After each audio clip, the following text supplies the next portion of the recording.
So a lot of people are saying like, look, I'm not gay or I'm not this or whatever, so I don't want to buy that kind of brand. It's their safe space beer. Ask women, and you will see that it is not your hybrids, it is not your EVs, it is something like this.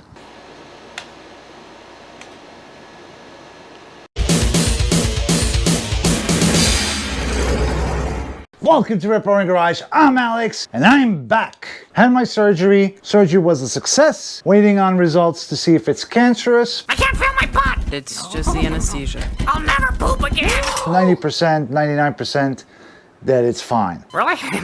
Okay, that's good. Poop. Maybe not feeling the best, but life goes on. All right, you're gonna walk with me while I do a little bit of work.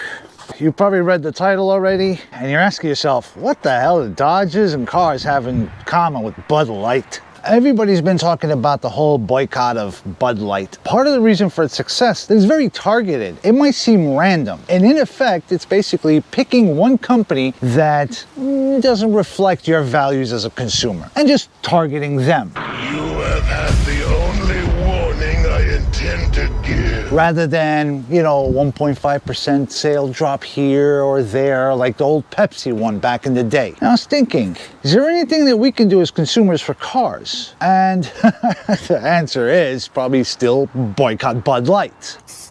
Oops. This is basically just to prevent further rust because I'm gonna get new rims for this. The black rims with the metallic red. Just a little bit for that yearning for an octane red Challenger. I have enough. The line has to be drawn here, this far and no further. So as I was watching, doing, my research, as well as just keeping up with the news, I found out something very interesting. What they found, a lot of the people that are taking part in the Bud Light boycott are not even politically minded. They're hardworking guys coming back from a long day at work, just want to crack a cold one open and relax. Or going to a bar with their buddies and just, taking a load off. People doing the research, especially Bud Light that's in panic mode. They're spending a lot of money on this market research and advertising and all that, trying to figure out what's in their head and what can they do to recapture this lost audience. God, I don't know if you heard that sound. We're gonna get into EVs as well, because it's all related. What the marketers found, a good chunk of the people boycotting Bud Light, they're not doing it ideologically. They're doing it because Bud Light has branded itself as a gay LGBT ambassador brand. What? So a lot of people are saying like, look, I'm not gay or I'm not this or whatever, so I don't want to buy that kind of brand. It's their safe space beer. So they're not buying it. So you sit there and wonder, it's like, so Bud Light became a gay beer. Very similar to how nobody goes to a bar and orders a Cosmo that's straight. Follow me. I started wondering, is there something happening? Is there any kind of poll or statistical data when it comes to EVs and what the buyers of EVs are, prefer, yada, yada, yada? And I found something. This is for hybrids. It's a little bit of an older study. What they find is that people that buy hybrids are mostly gay. And I'm not talking about like an insult, oh, you're gay, this is faking gay, I'm talking about actually homosexual, LGBT, whatever. For some reason, they prefer the hybrid. Funny enough, when it comes to EVs, there is also a high degree of favoritism towards an EV by the LGBTQ community, with one little caveat. Women, so in other words, gay women, don't want an EV. They feel vulnerable and afraid when they charge a vehicle, mostly because a lot of these charging stations take forever and they feel vulnerable. It's the same concern that I brought up with Bill 9528. Having a car that always keeps the speed limit by Google satellites and whatnot is a big risk and a big vulnerability with somebody that has maybe a car like this that doesn't have to follow the speed limit. They could just cut in front of you and now you're carjacked. So the issue, you get an image that gets associated with the brand with these kinds of inclusive ad campaigns. Some of these brands are okay with that, but others that are more male-oriented. Here's my rifle, this is my gun, this is for fighting, this is for fun. Go ahead. Take it from me. they start having a bigger problem. Disassociation that comes from the consumer. The poll I just cited earlier about the hybrids, the sample size was about 4,000 people. Not a big number. This is something we've learned with polling in general. These sample sizes, they may be big and good for certain elements, but they're not all encompassing and they can lead you down a false premise.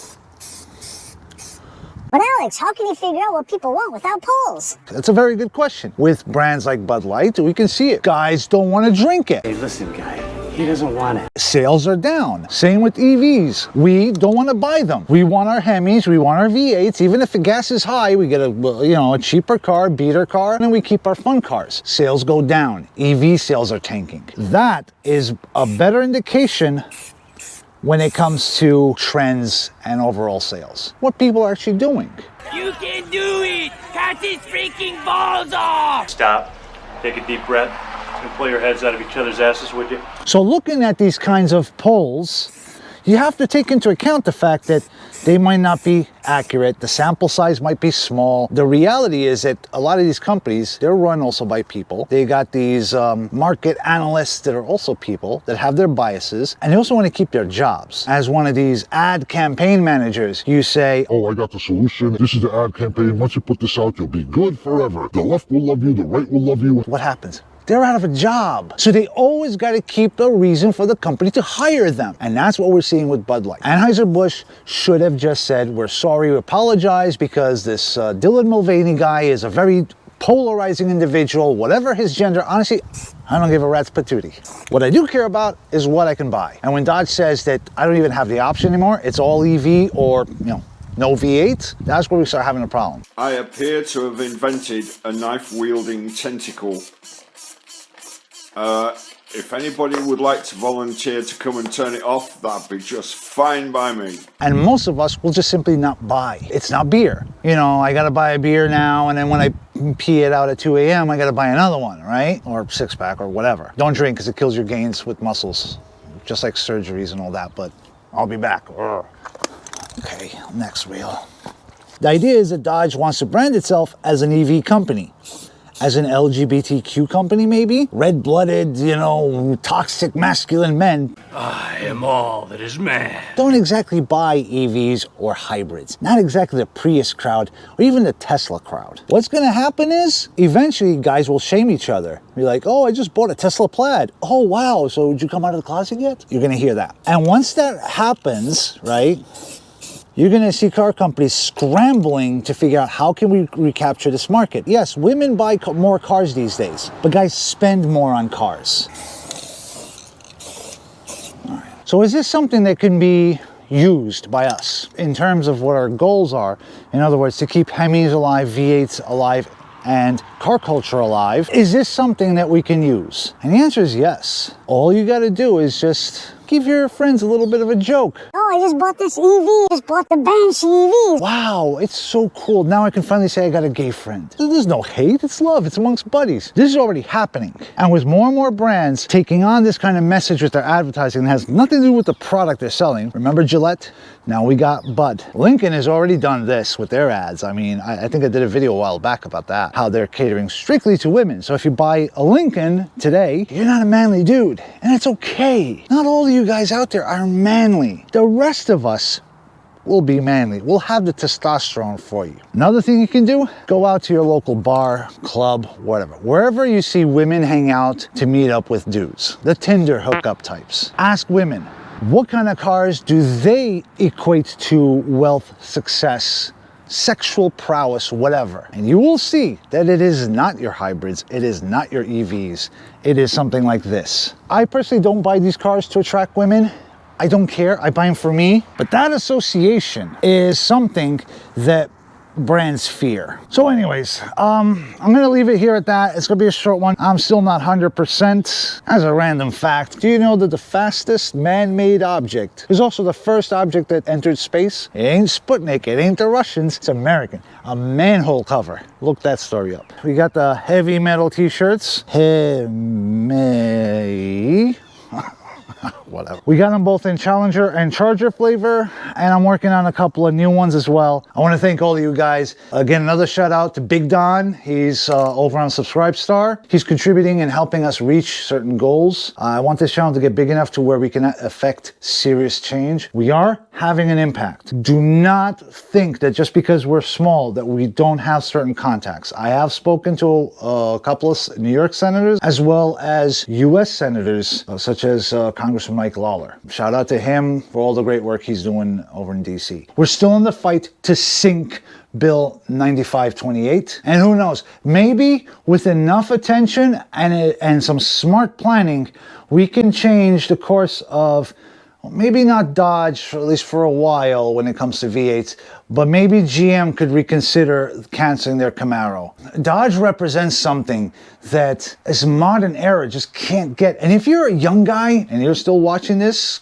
good on you for the attention, man. Especially, I know this episode's been a little... There are universal truths. I don't care if you're, last 5 years of your life you were a hipster or whatever, you feel that strength inside of you. And if you want to just like hit a punching bag or lift 100 pounds, with your pinky and...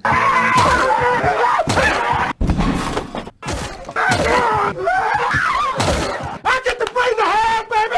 Woo! Same with this.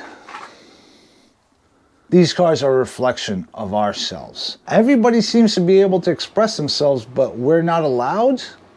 You can only try so much because it's a game we're not willing to play. You can't make me drink a beer. You can't make me drive or buy one of your new cars. That's some power we got. So I'm Alex. This is Rip Roaring Garage, where oil is thicker than blood, Hemi alike. And I hope you had a rip roaring weekend.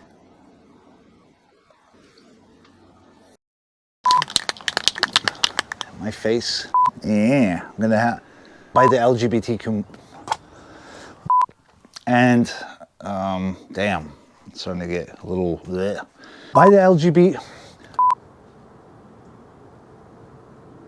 LGBTQ community, show the world that you're heavy. Jeez.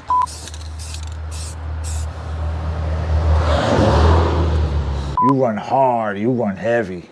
And have a rip, roaring weekend. Wait, if I'm posting Sundays, weekend's over.